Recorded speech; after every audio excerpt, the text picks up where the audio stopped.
I'd like to thank the organizers of the meeting and also the MS Canada for inviting me to give a talk on something that's near and dear to my heart and our group has been working on for the last 15 years.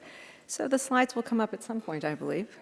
Okay, I have no relevant disclosures for this particular talk, and over the next 18 minutes, I want to talk to you guys mostly about conceptual frameworks for how to interpret and design studies of racial and ethnic disparities in MS and other fields. And in that context, we'll review social determinants of health, structural racism, embodied racism and discrimination, and eco-social theory.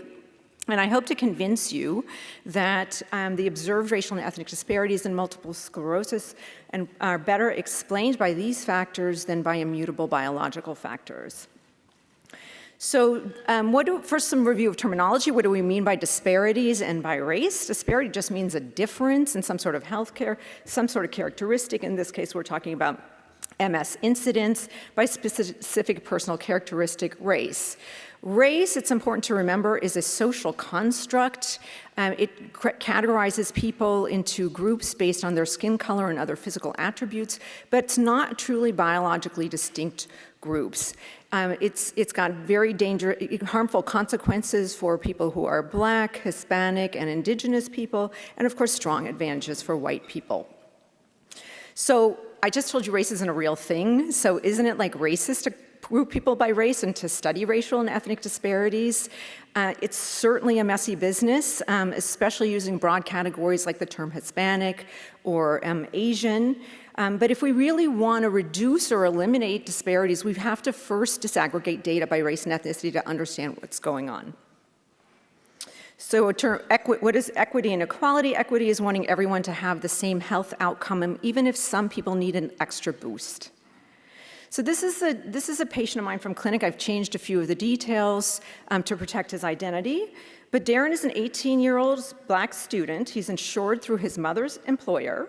He presented to his primary care doctor with numbness and tingling in the back of his right shoulder and right arm with mild right hand weakness that had been getting worse over the past week. His mother is well educated and asked the physician for a referral to neurology to have her son evaluated for MS, as they have a family member with MS. And the physician tells them it's a pinched nerve, denies the referral, and says Blacks don't get MS. And this is unfortunately still sliding off the tongues of many doctors today. They still don't know about that study we published 10 years ago that shows that Blacks actually do get MS. And this is a cautionary tale of implicit racial bias and really bad data.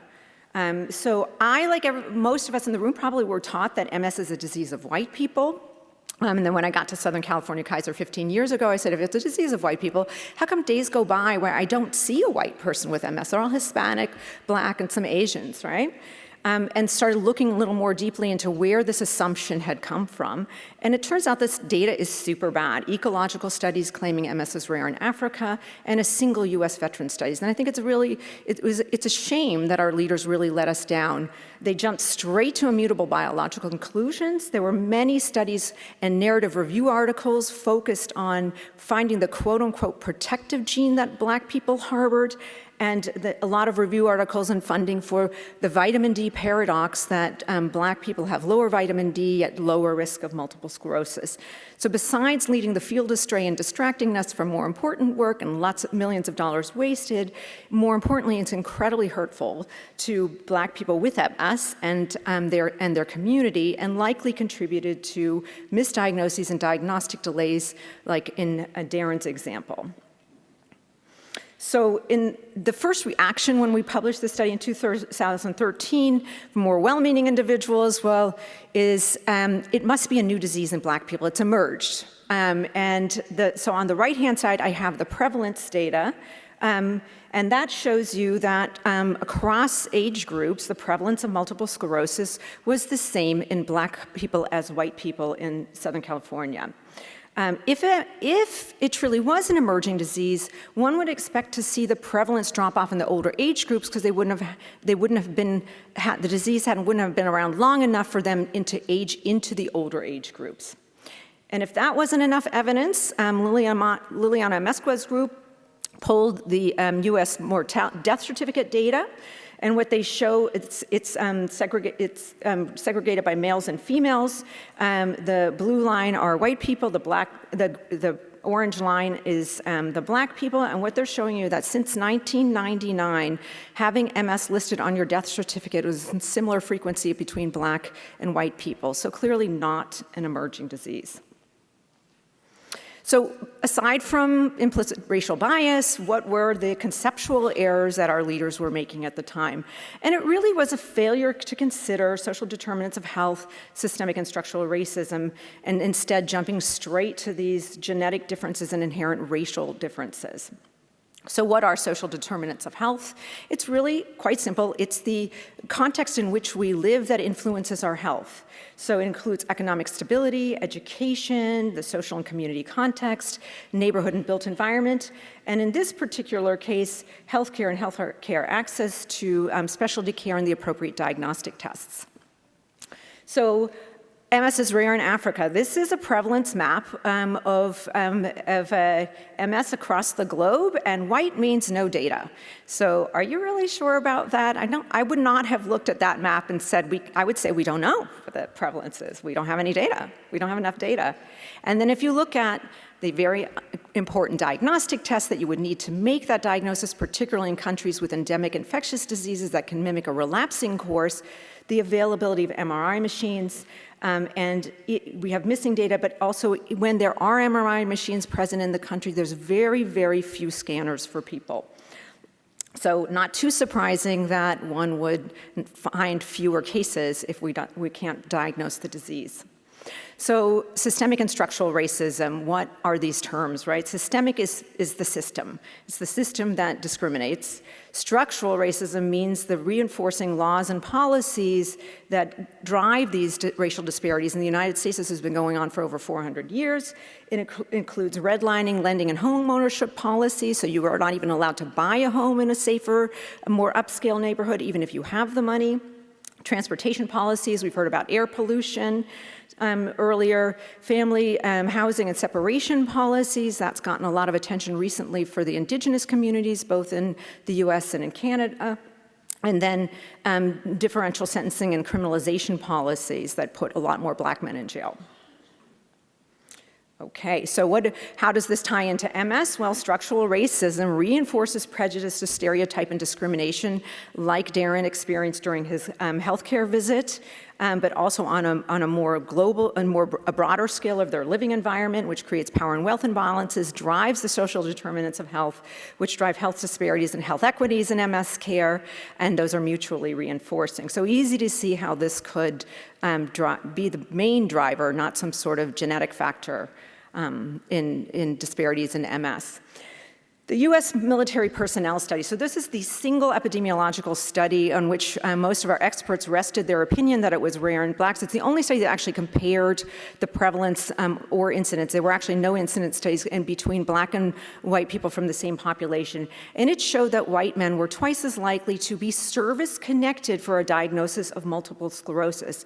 1950s Korean War veterans, so males hardly representative of a female-predominant disease, and a complete failure to acknowledge that service connection is actually a complicated benefits process, and it's very easy to imagine now, post George Floyd, that it would have been a lot more difficult for men to navigate than white men, not to mention the fact that discrimination within the healthcare system was probably alive and well, even in the Department of Defense, and led to underdiagnosis of this disease.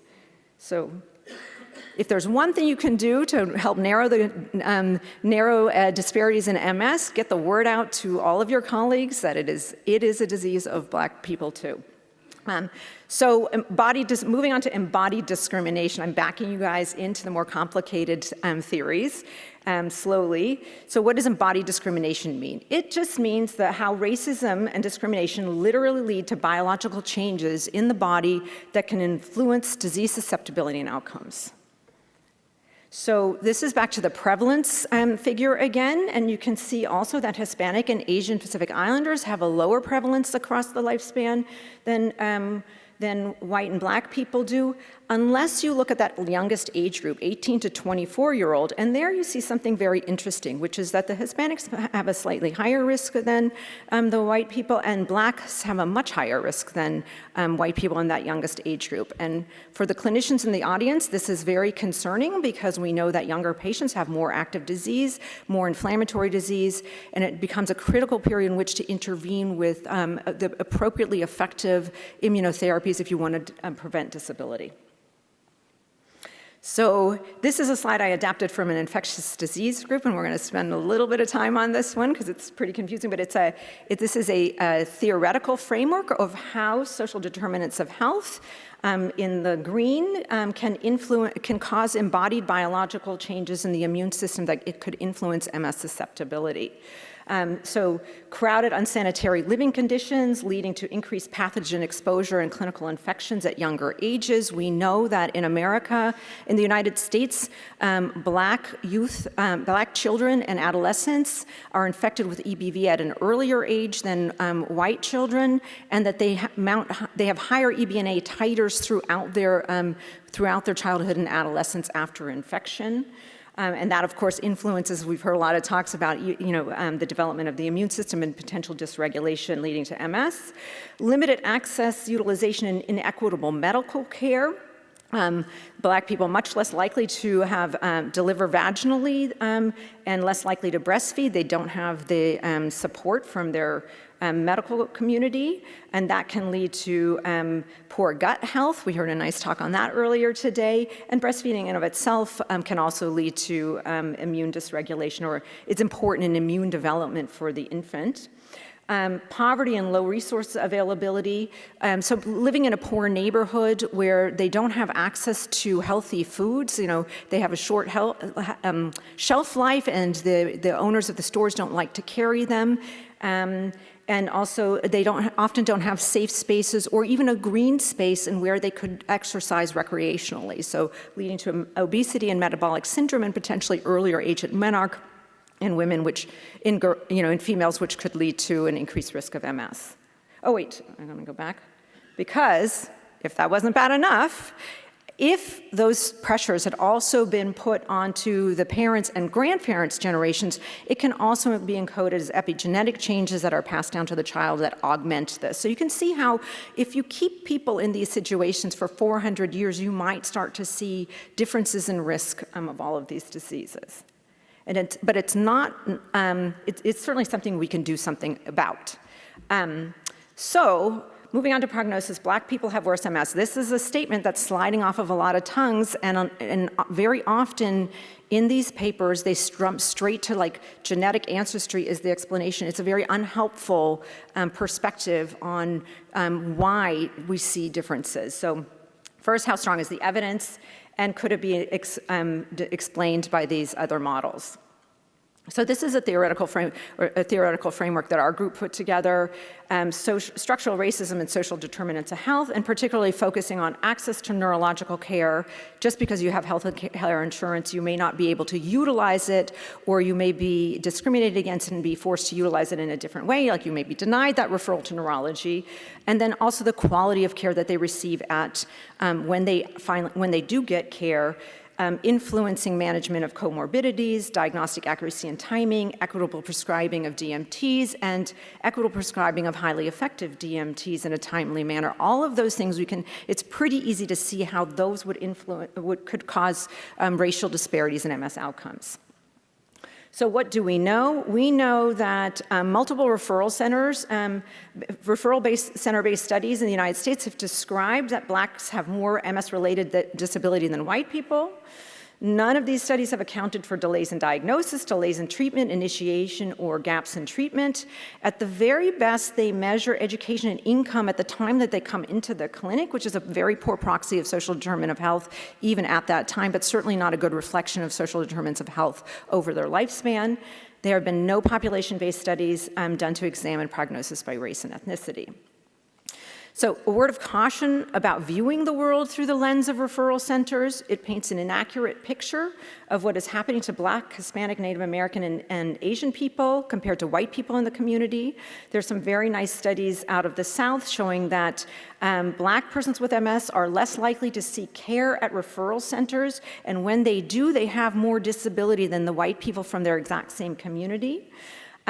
In those referral center-based studies, they're always showing you that they're more likely to have Medicaid or Medicare, which is a type of, so Medicaid is a type of underinsurance, but these are insurances that you're given in the United States if you already have disabilities. No, not surprising, in a clinic that takes only private insurance, Black patients mostly on Medicare, you're gonna see that they also have worse MS because that's how they got their Medicare. And again, unlikely due to some sort of intrinsic difference in disease severity. But what about the higher mortality that Liliana reported? Under age of 45, it does look like, particularly in the females, that they are more likely to have MS listed on their death certificate than white people. How is that possible, right? So younger age at onset, you have to have the disease at an earlier age to be able to die at an earlier age. Check, we know that that is true now. A more aggressive disease at onset, I've heard that a lot, and unfortunately it's tucked into language that implies there's nothing that can be done about it, like, oh, those poor Black people, they just have much worse disease, and isn't it unfortunate? But that's actually unclear. Most of the studies are very, very small. They're done out of referral centers, and they're imaging-based, and of course none of them even consider the possibility of embodied racism. Or lack of, and then the other way that they could die at a much younger age if they're getting the disease at a younger age is lack of access to highly effective therapies or any MS treatment prior to the onset of their disability. So now I'm backing you into the most complicated theory, but this was Nancy Krieger's brainchild. This was her answer to this knee-jerk reaction in the United States and globally to say every health disparity, every time that a Black person is shown to do worse, so in the United States, maternal and infant mortality, cardiovascular mortality, to always say, oh, well, it's them. You know, they must have some sort of genetic factor that they have higher cholesterol or something like, you know, they're always making sort of things up that it's, you know, pretty hopeless sounding. And she said, you know what, how about an alternative to this idea? How about the idea of embodied racism, that, you know, these pressures of structural racism and social determinants of health leading to embodied racism, but she adds in the very important point that that can happen at any time course, any time over the life course, and also at any level. So we tend to measure in MS, we tend to measure individual risk factors. We don't typically measure area, regional, national, or global measures of social determinants of health. And we also tend to really focus on one point in time. Helen pointed out nicely, maybe we should be looking a few years before their first true MS symptom or onset of symptoms. So just a quick word for the trainees. She is very clear. No one can study all these things in any one study. It's like impossible, but to at least think about clearly why, you know, when you're designing a study to look at racial and ethnic disparities, which one of these factors are you going to be able to measure, and why are you leaving out the other ones, and when you interpret your data, to put it back into that context. And that's my last slide here. I'm almost done. Just in conclusion, please, before assigning racial and ethnic disparities to an immutable biological factor, please consider the interplay of one or more of these factors and the quality of the evidence. And with that, I would just like to thank our ever-growing team of MS specialists in Southern California and other Kaiser regions, and our health equity team at UCLA and Stanford.